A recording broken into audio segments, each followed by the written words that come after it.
திமுக பாஜக கூட்டணியில் இணையும் விஜய், துணை முதல்வராகும் விஜய், விஜயகாந்த் ஆகும் விஜய், பவன் கல்யாண் ஆகும் விஜய், தமிழ்நாட்டின் முதலமைச்சராக 2031 ஆக போகும் விஜய் அப்படின்னு சொல்லி தகவல்கள் வருது, வதந்திகளும் வந்துட்டுதான் இருக்கு. திரு விஜய் அவர்கள் அதிமுக பாஜக கூட்டணி இணைய போறாரு அப்படின்னு ஒரு செய்தி வந்தப்ப நம்ம ஒரு விஷயம் சொல்லியிருந்தோம்.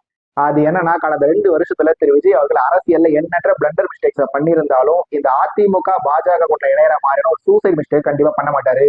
அதுக்கு 99% வாய்ப்பே இல்லை.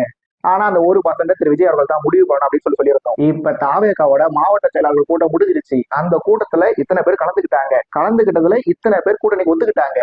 விஜய் அவர்கள் அமித்ஷா கிட்ட பேச போறாரு. விஜய் எடப்பாடி பழனிசாமி பேசிட்டாங்க. இத்தனை சீட்டு, இந்தந்த சீட்டு, இந்தந்த பதவிகள் அப்படின்னு சொல்லி எண்ணற்ற விஷயங்கள் வந்துட்டே இருந்தாலும் கூட நான் சொன்ன கருத்துல என்ன உறுதியாக இருக்கேன். அது என்னன்னா, அதிமுக பாஜக கூட்டணியில திரு விஜய் அவர்கள் இணைய 99% வாய்ப்பு இல்லை. ஆனா என்னோட கணிப்பை மீறி திரு விஜய் அவர்கள் மீதம் இருக்க அந்த 1% அதிமுக பாஜக கூட்டணி இணைஞ்சிட்டாருன்னா இந்த எலெக்ஷன்ல ஒரு துணை முதலமைச்சர் ஆகலாம், எதிர்கட்சி தலைவர் ஆகலாம், அவ்வளவு ஏன் கர்நாடகா, மகாராஷ்டிரா, பீகார்ல நடந்த மாதிரி திரு விஜய் அவர்கள் முதலமைச்சர் கூட ஆகலாம். ஆனா 3வதா சொன்ன முதலமைச்சரை தவிர்த்து வேற எந்த பொறுப்புக்கு திரு விஜய் அவர்கள் வந்தாலுமே அவர் கடைசியா ஜொலிக்க போற எலெக்ஷன் இந்த 2026 எலெக்ஷன் மட்டும்தான். இதன் பிறகு திரு விஜய் அவர்கள் எந்த எலெக்ஷன்ல போட்டி போட்டாலுமே செல்ஃபு சுத்தமா எடுக்காது. அரசியல்ல நிரந்தர எதிரியும் இல்ல, நிரந்தர நண்பனும் இல்ல. தேர்தல்ல ஜெயிக்கிறது மட்டும்தான் அரசியல் கட்சிகளோட ஒரே இலக்கு. எல்லாமே ஓகே. ஆனா திரு விஜய் அவர்கள் என்ன சொல்லி வந்தாரு? நான் தான் தமிழ்நாட்டோட அடுத்த மாற்றுன்னு சொல்லி வந்தாரு.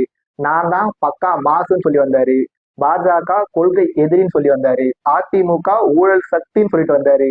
இப்படி இது எல்லாத்தையும் சொல்லிட்டு திரு விஜய் அவர்கள் அதிமுக பாஜக கூட்டணியில இணைச்சிட்டாலோ, எடப்பாடி பழனிசாமி அவர்களோட தலைமை ஏற்று 50 சீட்டு 60 சீட்டு போட்டிட்டாருன்னா அதன் பிறகு அவர் ஹீரோ இல்ல, ஜீரோ. ஏங்க, நிகழ்கால அரசியல்ல எந்த ஒரு கட்சியாலுமே தனியா நல்லா ஜெயிக்க முடியாதுங்க.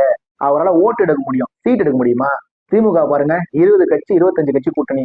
அதிமுக பாருங்க 2024 வேணாம் சொன்ன பாஜக கூட்டணி சேர்த்துக்கிட்டாங்க. ஆந்திராவில கூட்டணி ஆட்சி தான், மகாராஷ்டிராவில கூட்டணி ஆட்சி தான், பீகார்ல கூட்டணி ஆட்சி தான். அவ்வளவு ஏன் மத்தியில மோடி அவர்களே கூட்டணி சப்போர்ட்ல தாங்க ஆட்சியில இருக்காரு அப்படின்னு சொல்லி ஒரு சொல்லிட்டு இருக்காங்க. ஆனா மேல சொன்ன உதாரணங்கள் திரு விஜய் அவர்களுக்கு பொருந்துமானு கேட்டா கண்டிப்பா பொருந்தாது.